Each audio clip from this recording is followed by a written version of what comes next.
We just got finished celebrating Mother's Day, but who said the party's gotta stop? We're celebrating women's health all week long. Woohoo!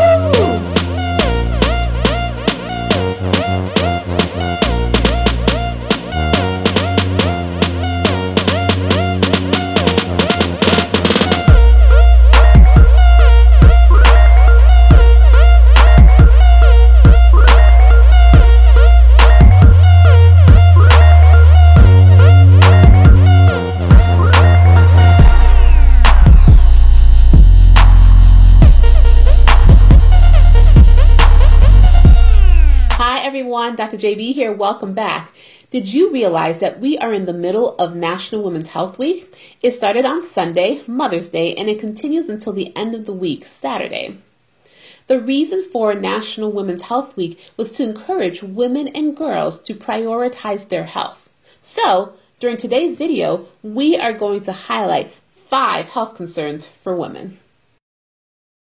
Heart disease is the leading cause of death for women in the U.S. 1 in 5 women will die of heart disease, and there's no significant difference between being black, white, or Hispanic. Also, the presenting symptoms for heart disease are very subtle.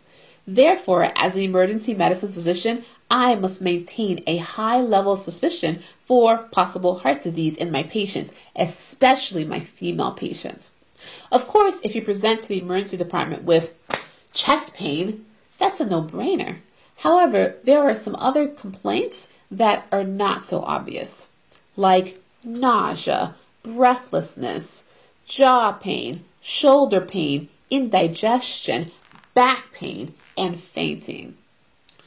Risk factors for heart disease are many, of which I'm going to highlight 4. Number 1, uncontrolled high blood pressure. 2, uncontrolled diabetes. 3, uncontrolled cholesterol. And 4, smoking. So, how do you prevent yourself from developing heart disease? Well, number 1 is maintaining an active lifestyle. Number 2, following up with your primary care doctor routinely so that they can perform screening examinations to identify high blood pressure, diabetes, or cholesterol early and help you get those things under control.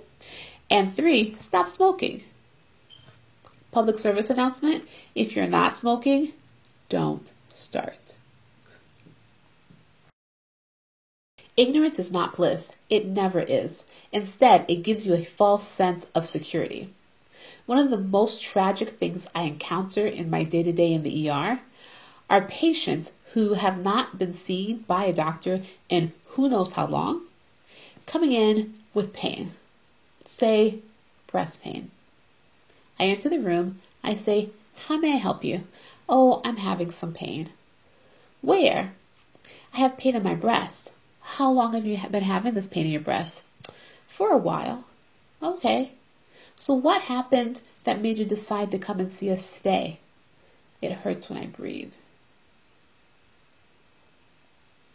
So I do an examination and I feel a mass on the breast and some lymph nodes under the armpit. We get a CAT scan, and yes, the CAT scan shows that indeed there is some kind of mass-like structure on the breast, but that's not the only thing it finds. It finds that there's masses in the lungs and even on the ribs. And the final report reads concerning for cancer, but not just any kind of cancer. Cancer that has spread, also known as metastasized. Breast cancer is the second most common cause of cancer in women in the U.S. The 5-year survival rate for breast cancer is 89%. That's pretty high.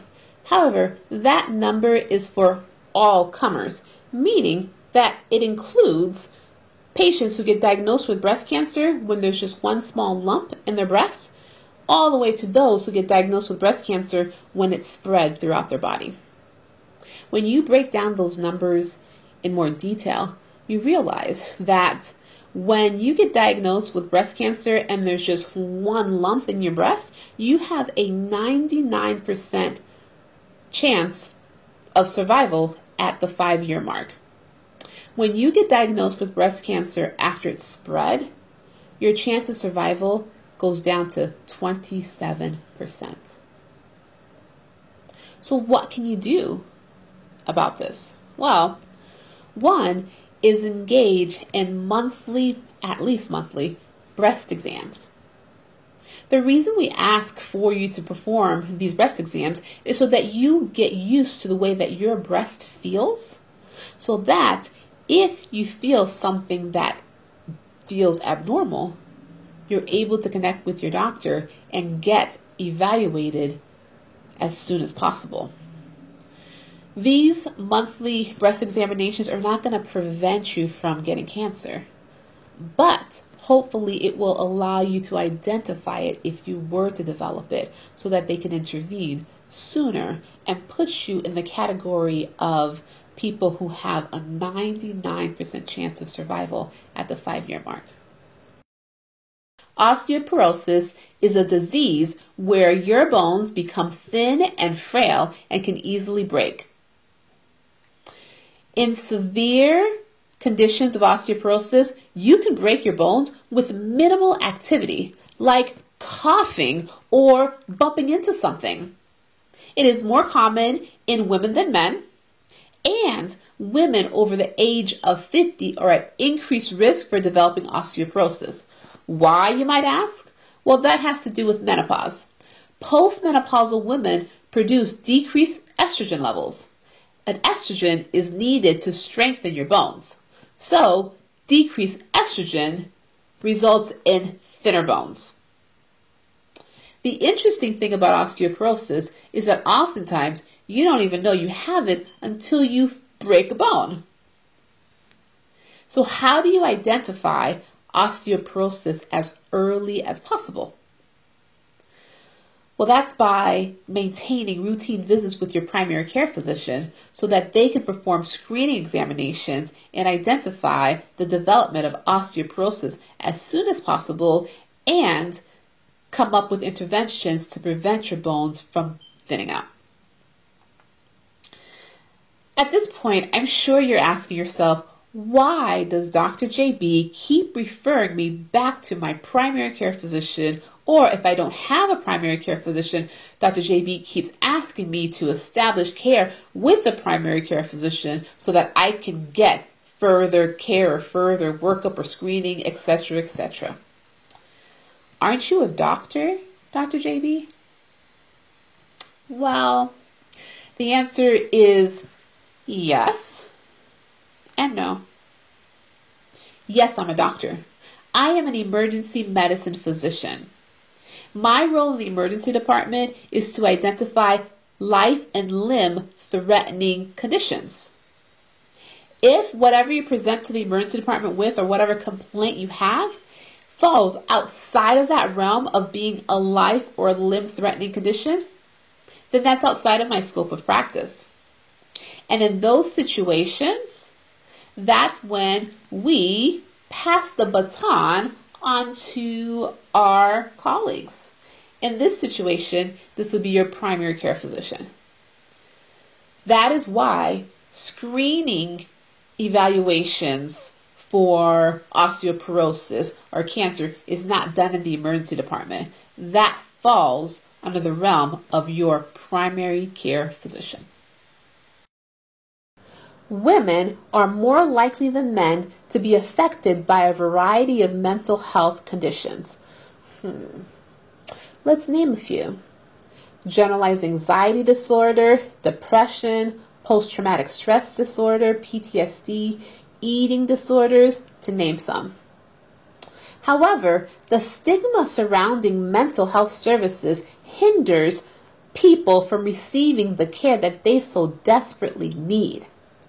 Sometimes all you need is to talk to somebody to help you go through the cluster of thoughts and misconceptions about yourself. Sometimes you need more than talk therapy, and that's okay. Whatever it takes to allow you to live your life to the fullest is what is needed. Along those lines, women oftentimes put their own personal self-care on the back burner. They put the needs of everybody else before their own. However, to allow you to have the best quality of life for as long as possible, you need to prioritize self-care. I will end today's video focused on the topic of hormonal health for 2 reasons. Number 1, hormones affect everything that we just talked about today. Your heart, your breasts, your bones, and your mental health. Number 2, because a fan asked me to talk about a particular topic. Yes, I said it. A fan reached out to me. You see, I read everything that you guys send me. So, although I'm still not your personal doctor, if you do have a medical question for which you need some clarity on, feel free to send it my way.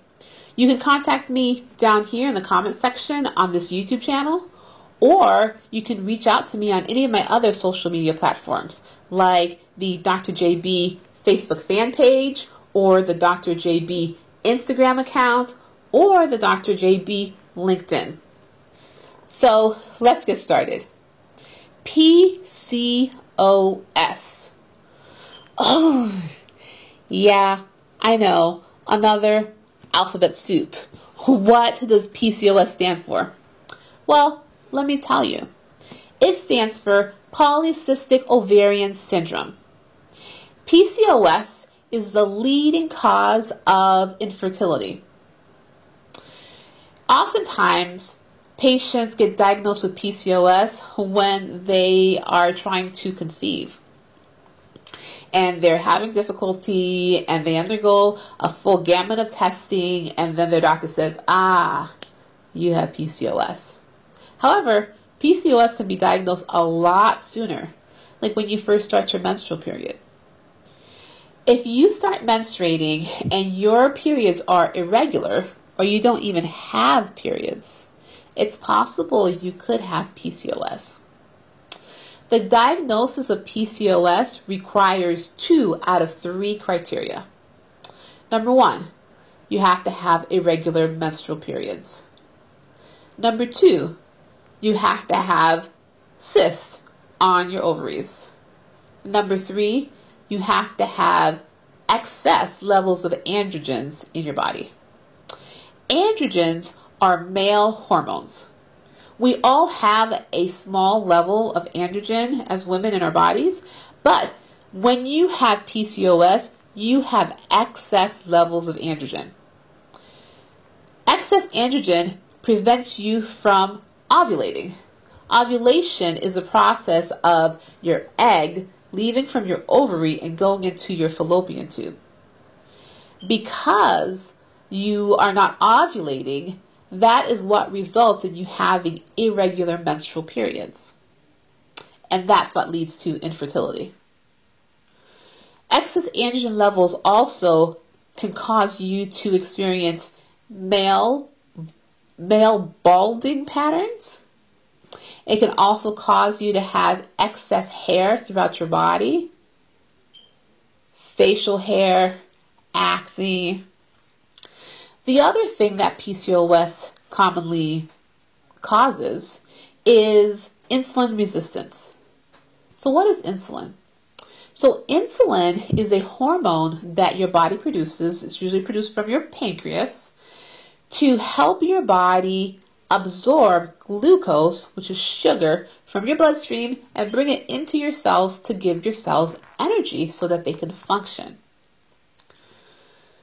Think of insulin like the key that opens up the door to allow the sugar into the cell. When you have insulin resistance, that key doesn't work anymore, and therefore the sugar cannot enter into your cells. So what happens? It hangs out in your bloodstream, and it keeps increasing and increasing and increasing, causing weight gain and type 2 diabetes. One thing I want to make sure I make clear is that just because you have cysts on your ovaries does not mean you have polycystic ovarian syndrome. Again, you need to meet 2 of the 3 criteria. So you have cysts on your ovaries. Okay, Do you have irregular menstrual periods, or you don't have menstrual periods at all? Or did your doctor perform blood tests that showed that you have excess amounts of androgens or male hormones in your body? Unless, again, you meet 2 of those 3 criteria, you do not have polycystic ovarian syndrome. If you are concerned that you may have polycystic ovarian syndrome, your primary care doctor can undergo these initial testings to determine whether or not you meet the criteria for being diagnosed with it. If you do meet that criteria, then at that point, your primary care doctor would most likely refer you to an endocrinologist.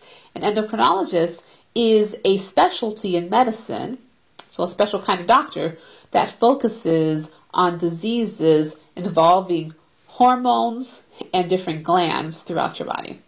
In closing, I hope that you learned lots about some of the different health issues that women face, as well as the importance of maintaining regular follow-ups with your primary care doctor to facilitate early detection and early intervention on a variety of different medical conditions. Until we meet again next week, take care of yourself and your health, and of course, stay safe. Got nothing else to tell. Subscribe and hit the bell. Smash that like button. Dash and stop frontin'. Until we meet again, yeah, share it with a friend. Dr. JB is my name and medicine is my game.